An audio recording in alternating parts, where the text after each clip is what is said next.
we got to talk about the Mariners. Now, we're going to talk about the Mariners pretty much all day for all 4 hours heading into opening day. And obviously, Wyman and Bob will have you covered for the remaining hours there leading up to the opener. But we're going to be talking, Bump, a lot to players, some coaches, doing a preview of the series. And it's going to be less of like a macro step back. So we figured we'd do a little bit of that today. The Mariners opened their season Thursday. They also went to the ALDS last year, breaking a 20-year playoff drought. We already know all this. For 2 decades, this team didn't touch the postseason. It was the longest drought in North American professional sports. Beginning a couple of years ago, the expectation was World Series in time. First, build, draft, develop, trade, build the farm. And Bump, they did that. At one point, they had Baseball America's #1 ranked farm system. They've since graduated a number of major contributors, including Cal Raleigh and, of course, last year's AL Rookie of the Year, Julio Rodriguez. Then they ended the drought, thanks to Cal, home run, and finished their season in the ALDS. Now, as we enter 2023, my question for you, Bump, and for listeners, is anything less than that a failure? Do you remember the Charles Barkley commercial?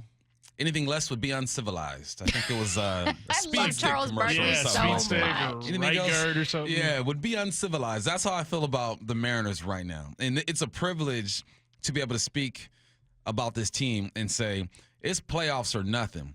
I mean, you look at this pitching staff. You got Castillo, Robbie Ray, Logan Gilbert, George Kirby. Throw Marco into that thing. You look at this lineup. You have the #7 player in all the land on your squad. You locked him down for 10, possibly 14 years. You added some pieces. You add one of the hardest hitting batters in the game in Teoscar Hernandez, man, just tears the ball up. You have one of the future, should have been in the top 10 when it came to these MLB rankings when we talk about catchers. You got Cal Raleigh in that thing. You have a third baseman that surprised you defensively. We knew what the bat was like right over the last 4 or 5 seasons. He's up there with the best home run hitters in the game in Suarez. And now you're hoping that you found something in Jared Kelenic and you have JP who's looking for a bounce back year. I just named like 5 or 6 dudes who are ballers and who can get it done and shown that they can get it done. Now, this will be the 3rd year in a row they got it done, right? Back-to-back 91 seasons. You get to the playoffs. You beat Toronto in the playoff series. You lose the closest 3 games I've ever seen in baseball history, in my baseball history, to the Astros. It's playoffs or nothing. And that's an expectation and it's a pressure that I feel like we as fans, as analysts, and the organization should be honored to have. Yeah. Because that means you're playing for something. You're not just showing up. You're not just rebuilding. You're not just saying, we shall see. You're saying, squad up, let's go win. You're not the only one who believes that. Jeff Passan, a.k.a. Jeff Passan, joined Brock and Salk this morning to talk about what the ceiling for this team is. And by ceiling, he means expectation. Oh, yeah. I mean, I don't think playoffs are the only limitation at this point. I think the ceiling for this team is championship. And I know that's crazy for me to say because it's the Seattle Mariners, and I'm sorry to bring this up, but they've never had one of those.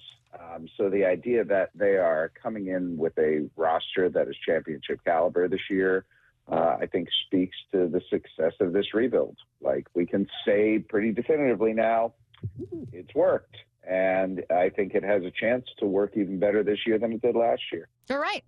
You can say that it has worked. It at least got you into the playoffs, and having swept the Blue Jays and moved on to a pretty competitive series. I know you were swept, but I think even the Astros would tell you a pretty competitive series with the Astros and the ALDS. You're ready to at least make it to the ALDS again. Now, there are a couple things happening.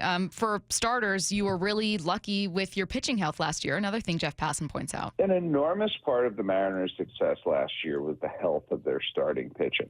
Everyone went out and made their starts. And while they have a fail-safe option in Chris Flexen, who's been really good for a couple of years and who would be in most rotations across Major League Baseball, you just can't go into a season thinking that all of your starters are going to stay healthy. That said, starting pitching is an enormous strength for this team. And as good as Robbie Ray's looked this spring, as good as Luis Castillo looked after the trade, and with Logan Gilbert adding the splitter and, coming into his own in his 3rd year, and with George Kirby's first full season, like, that's quite a quartet of starters. So a strength is obviously your pitching staff, even if that health is also an obstacle that you're going to need to overcome, and you may not have luck on your side this year.